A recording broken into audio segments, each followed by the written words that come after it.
And there's no one coming down. Josh, no one coming down.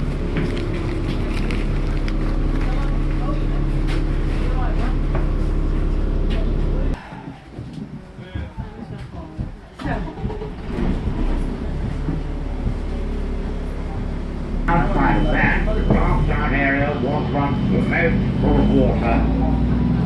That moat drained in the middle of the 19th century.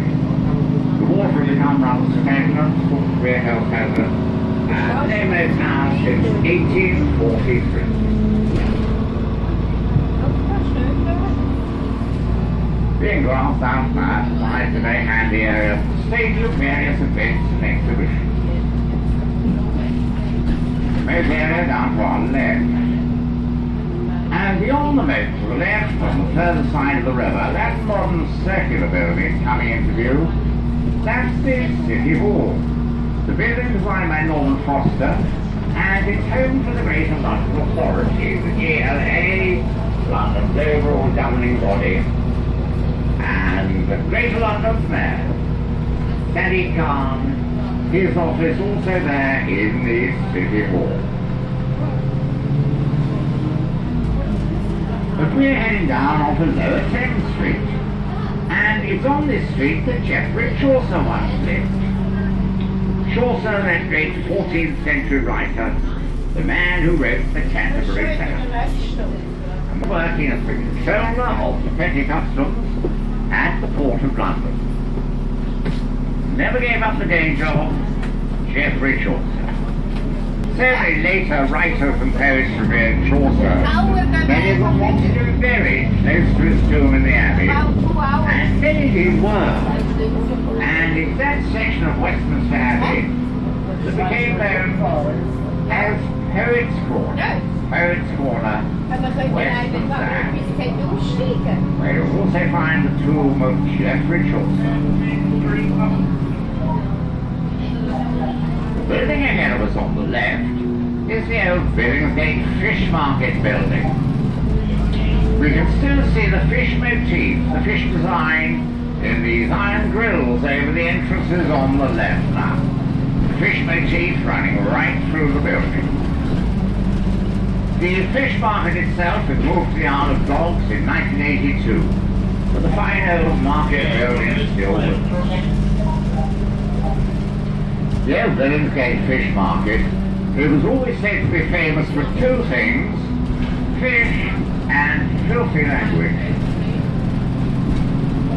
In fact, it became so famous for its filthy language, the word Billingsgate came to be a term meaning bad language, as in talking a load of old Billingsgate. But the market was operating in that very building we saw right up into the 1980s, and I can certainly vouch for that filthy language. Billingsgate.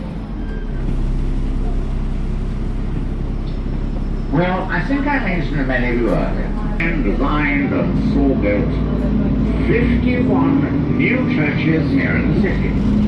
And we're about to see another Christopher Wren church.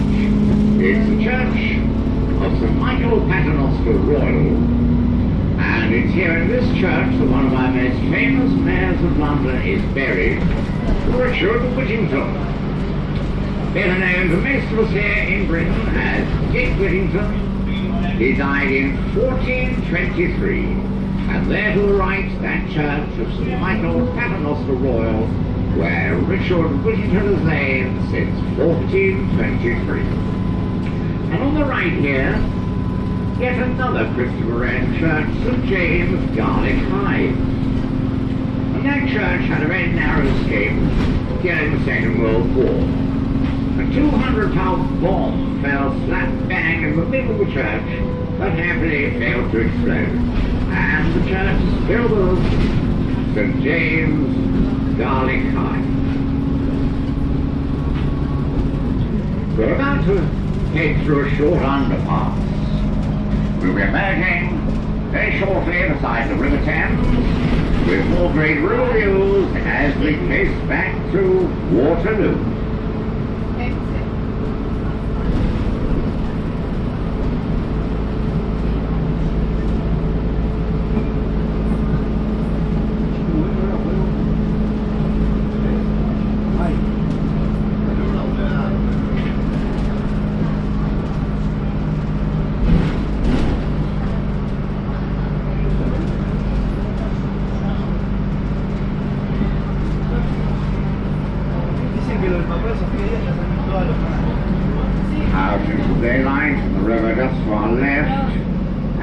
fairly low tide. Still outgoing, still some way to go, but fairly low already. The Thames is tidal as it flows through London. It has a rise and fall of about 30 feet, about 10 meters. A substantial rise and fall. We're just passing under Blackfriars Bridge. The bridge opened by Queen Victoria in 1869. And we're arriving on the Victoria embankment. This embankment, this roadway stretching ahead of us now, it's all land reclaimed from the River Thames. The major engineering work by Joseph Bazalgette in the 1860s, the building of the East Embankment. A great deal of land has been reclaimed from the river over the centuries. In some places, the Thames would have been at least twice to 3 times as wide as it is today.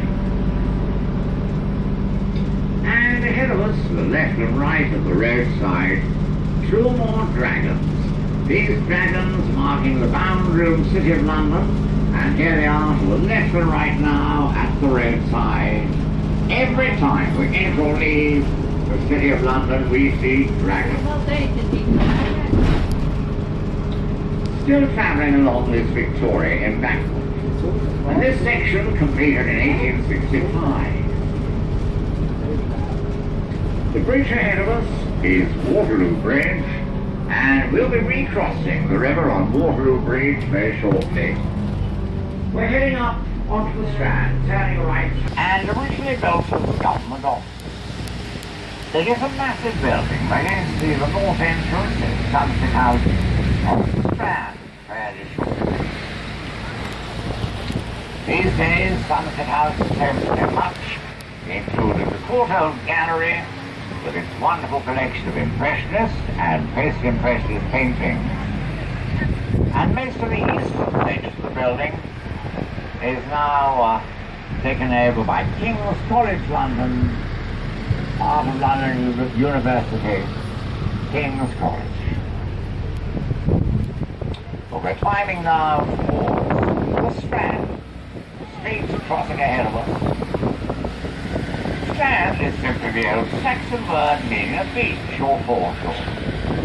Originally, the River Thames would have flowed right up to this Strand beach or foreshore, crossing ahead of us at the traffic lights. And you get an idea here of just how much land has been reclaimed from the river over the centuries. The River Thames quite some distance behind us now, originally flowing right up to the Strand, which we're coming on to now. And over to the right here, Australia House, the Australian High Commission. That's a bit of a giveaway there. In the centre of the street ahead of us, the church of St Mary's Strand, lovely 18th century church, designed by James Dickens. Charles Dickens' parents were married in this very church. John and Elizabeth Dickens married here in 1809, and their son Charles born 3 years later.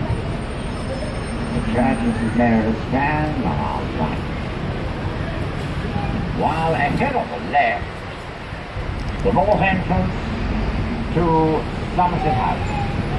And as we come forward in a moment, we'll look through these arches to our left into the central courtyard of Somerset House.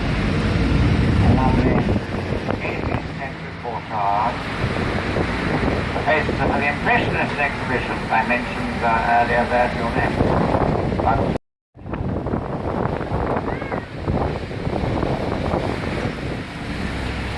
We're heading down onto Waterloo Bridge.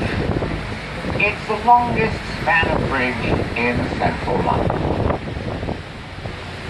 Waterloo Bridge, designed by Giles Gilbert Stott and completed during the Second World War. During World War II, most of the men folk here were involved in the armed forces, and it was teams of women who worked to complete Waterloo Bridge yard time. And for that reason, the bridge was often known as the Women's Bridge, Waterloo. And from the bridge, the river Skave opening to either side, to our left, the City of London. To our right, the City of Westminster. The sun setting in the west over Westminster. Big Ben, there on the skyline, and also the London Eye, the Millennium Wheel. Now, remind you, the wheel is closed until the 24th of January. Traditionally, it spends a couple of weeks in January having its annual service and makeover, updating, reopening on the 24th of January, the London Eye. On the left now, the National Theatre, building designed by DA224 with its wonderful interiors. Free auditoria there in the National Theatre. And the foyers of the National Theatre are open all day. Restaurants there, cafes, bars, coffee bars, great theatre bookshop, and terrific river views from the river terraces of the National Theatre. While on the right here, the London IMAX cinema. Screen inside the cinema, 7 stories high. It goes down a fairway underground, as you can see to the right. On the left now, Waterloo Road. A short distance along the Waterloo Road, you'll find the Old Vic Theatre, one of London's historic theatres. Early last century, the Old Vic, run by Lillian Bayliss, who made it a centre for classic theatre south of the river. And so many great actors in the last century started their careers there in the Old Vic Theatre. And on the left now, the main entrance to Waterloo Station. The arch gateway, known as the Victory Arch, it was built as a memorial to railway workers who lost their lives in World War I. The Victory Arch to our left. And we're coming into your stop number 12, your stop Waterloo Station. Ahead of us to the right, the old County Hall building, and there in the County Hall you'll find the London Aquarium, Sea Life Exhibition, Shrek's Adventure, and the London Dungeon. And don't forget, we do tickets for so many of these major London attractions. Many of those attraction tickets are fast entry, and many of them cheaper than the attractions themselves. Do talk to our big bus staff and our big bus stops about those attraction tickets. And this is stop 12 of the Red Tour, and there's no one coming down.